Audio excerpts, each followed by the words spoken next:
Hello बच्चों, relative angular velocity part 2 ये जो वीडियो है इसके कमेंट सेक्शन में एक बच्चे ने डाउट पूछा है कि if gap between A and B stays the same but they both move, can the angular velocity still be zero. तो चलो ये जो डाउट है इसको एड्रेस करते हैं। अब as per the requirement of question gap between A and B क्या रहने वाला है, सेम रहने वाला है। तो कोई एक पॉइंट ए है और कोई पॉइंट बी है, तो दोनों के बीच का गैप नहीं बदल रहा है ना।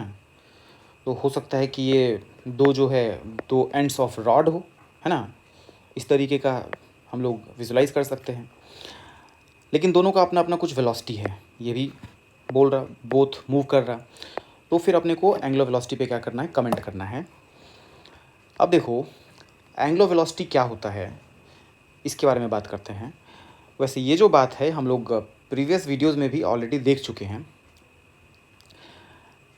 अब एंगुलर वेलोसिटी कब ऑब्ज़र्व होता है, जब लाइन ज्वाइनिंग टू पार्टिकल अपना ओरिएंटेशन बदले, है ना। अगर ये ए है और ये बी है और लाइन ज्वाइनिंग पहले यहाँ था, अब लाइन ज्वाइनिंग ओरिएंटेशन बदल के यहाँ आ चुका है, तो क्या होगा, ए जब बी को देखेगा तो ए को अपना लाइन ऑफ साइट यहाँ से इधर की तरफ शिफ्ट करना पड़ेगा, थीटा एंगल घुमाना पड़ेगा, है ना। तो ए रिपोर्ट करेगा कि सर देखिए बी जो है वो कुछ एंगल घूम गया है ना। तो एंगुलर वेलोसिटी के बारे में भी बात करेगा। तो ओवरऑल है लाइन ज्वाइनिंग टू पॉइंट्स अगर अपना ओरिएंटेशन बदल रहा है विथ टाइम तो एंगुलर वेलोसिटी क्या होगा, ऑब्जर्व होगा। और वही अगर ओरिएंटेशन नहीं बदल रहा तो एंगुलर वेलोसिटी क्या दिखेगा, ज़ीरो दिखेगा। बात आ रही क्या समझ में। अब ये जो डाउट है इसको एड्रेस करने के लिए हम लोग दो एग्जांपल्स कंसीडर करने वाले हैं, जिसमें फर्स्ट एग्जांपल जो है इसमें हम लोग कंसीडर कर रहे हैं क्या कि ए और बी जो है ये एंड्स ऑफ रॉड है ना। और अगर ऐसा होगा तो gap between A and B क्या होगा, कांस्टेंट, है ना।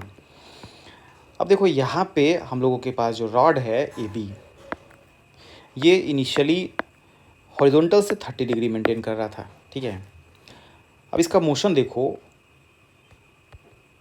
तो मोशन कुछ इस तरीके से हुआ है, एक कर्व ट्रैक पे। ए जो है एंड बी जो है लाइन ज्वाइनिंग रॉड कुछ इस तरीके से घूम रहा है। अब जब इस तरीके से घूम रहा है तो देखो T1 टाइम पे ये रॉड यहाँ था, T2 टाइम पे यहाँ, T3 टाइम पे यहाँ, है ना, एंड T4 टाइम पे यहाँ। इस प्रोसेस में डिफरेंट टाइम पे ओरिएंटेशन ऑफ रॉड देखो तो T=0 पे रॉड 30 डिग्री बना रहा था हॉरिजॉन्टल से, T1 पे भी 30 डिग्री हॉरिजॉन्टल से बना रहा, T2 पे भी, T3 पे भी एंड T4 पे भी रॉड का ओरिएंटेशन जो है हॉरिजॉन्टल से 30 डिग्री पे है। मतलब रॉड अपना ओरिएंटेशन नहीं बदला है। और अगर नहीं बदला है तो क्या होगा, ए को बी का एंगुलर वेलोसिटी दिखाई देगा ज़ीरो। बात आ रही है समझ में, क्योंकि ओरिएंटेशन बदल नहीं रहा है तो घूमते नहीं दिखेगा। इसी को थोड़ा और एलैबोरेट करके देखिए तो ए बोल रहा है कि सर देखिए हमेशा ही जो है line joining A to B ये हॉरिजॉन्टल से 30 डिग्री बना रहा है। T1 टाइम पे भी, T1 टाइम पे भी, T2 टाइम पे भी, T3 T4 इस सब पे जो है हॉरिजॉन्टल से 30 डिग्री एंगल बना रहा।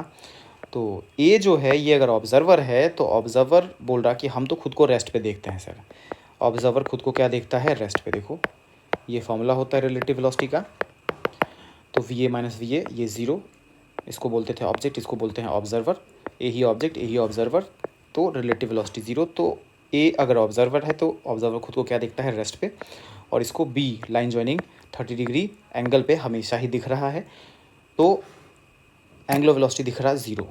मतलब ए को बी ना इधर जाते दिख रहा ना इधर जाते दिख रहा है ना। उसके अलावा थोड़ा और डिटेल में भी देखें तो देखो गैप कांस्टेंट है तो ना इधर भी जाते दिखेगा ना इधर जाते दिखेगा, है ना।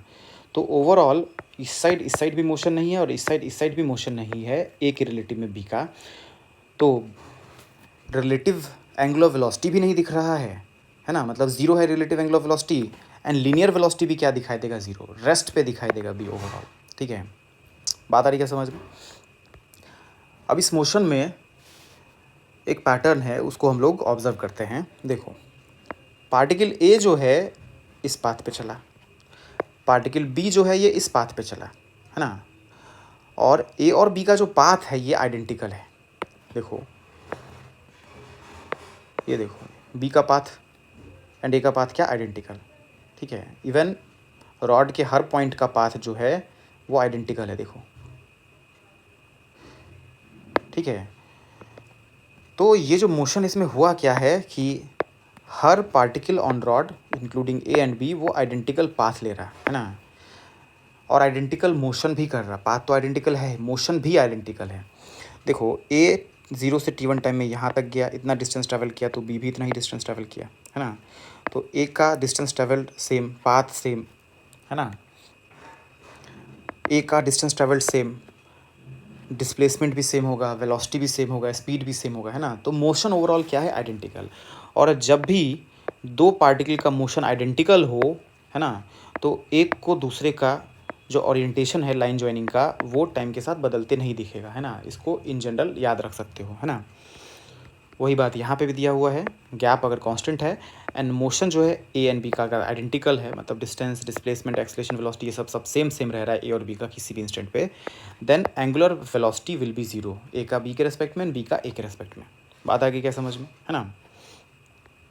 ठीक है, अब दूसरे एग्जाम्पल की बात करते हैं। इसमें जो रॉड ए बी है, इसमें ए एंड को हम लोग हॉरिजॉन्टली पुल कर रहे हैं, सीढ़ी की तरह इसको समझो कि सीढ़ी जो है एक इंक्लाइंड है दीवार पे, और ए को तुम हॉरिजॉन्टली पुल कर रहे हो, तो जो बी एंड है वो नीचे की तरफ आएगा, है ना। तो ए का भी कुछ वेलोसिटी होगा और बी का भी कुछ वेलोसिटी होगा, लेकिन ए और बी के बीच का गैप क्या है, कांस्टेंट। बात आ रही है समझ में। अब यहाँ पे एंगुलर वेलोसिटी दिखेगा ज़ीरो या नॉन ज़ीरो, इसके बारे में बात करते हैं। ठीक है, तो देखो जैसे जैसे ए मूव करेगा इधर की तरफ, तो बी नीचे की तरफ अगर आ रहा है तो तुमको ओरिएंटेशन बदलते दिखेगा, देखो कुछ इस तरीके से। तो टाइम के साथ ओरिएंटेशन देखो, लाइन जॉइनिंग ए बी का बदला है ना, और बदला है तो बी को ए का क्या दिखाई देगा, एंगुलर वेलोसिटी दिखाई देगा, रेस्ट पे तो नहीं दिखाई देगा, एंगुलर वेलोसिटी नॉन ज़ीरो दिखाई देगा। बात आ रही है समझ में, है ना। तो ओवरऑल कहानी यही है, लाइन जॉइनिंग अगर ओरिएंटेशन बदलता है तो एंगुलर वेलोसिटी नॉन ज़ीरो दिखेगा, और लाइन जॉइनिंग ओरिएंटेशन नहीं बदलता है तो एंगुलर वेलोसिटी ज़ीरो दिखेगा। बात आ रही है समझ में। अब ये जो सेकंड एग्जांपल है इसको थोड़ा डिटेल में देखते हैं। तो देखो टाइम t1 पे जो रॉड का ओरिएंटेशन है वो देखो ये, है ना, देख पा रहे हो। एंड टाइम t2 पे जो रॉड का ओरिएंटेशन है वो देखो कुछ ऐसे।